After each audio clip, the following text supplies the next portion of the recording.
ठरलं तर मग या मालिकेच्या पुढे प्रोमोमध्ये आपण पाहतो की प्रिया आणि अश्विन हे प्रतिमा आणि रविराज किल्लेदार यांच्या घरी जातात. प्रतिमा तिला घरात घेण्यास नकार देते, म्हणून प्रिया तिच्यासमोर स्वतःला पेटवून घ्यायचा प्रयत्न करते. अश्विन प्रतिमाच्या पाया पडतो आणि म्हणतो की प्रतिमा आत्या, तिला तिच्या चुकीची एवढी मोठी शिक्षा देऊ नकोस प्लीज. प्रिया स्वतःच्या अंगावरती राखेल ओतून घेते आणि आग लावते. अग्नी पाहून प्रतिमाला खूप त्रास होत असतो. अश्विन प्रतिमाला समजावण्याचा प्रयत्न करतो की प्रतिमा आत्या, स्वतःच्या मुलीबाबत तू एवढी कठोर होऊ नकोस, प्लीज आम्हाला घरात घे.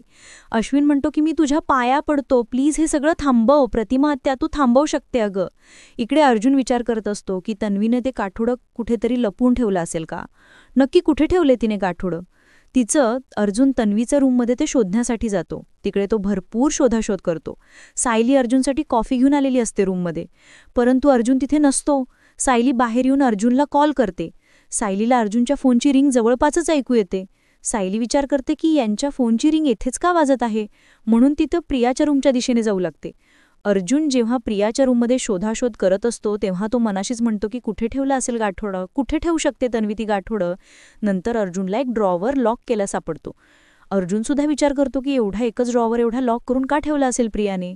नंतर चावीचा शोध घेतो. त्याला चावी मिळते आणि तो ड्रॉवर उघडून पाहतो तर आतमध्ये त्याला तन्वीचं लाल गाठोडं सापडतं.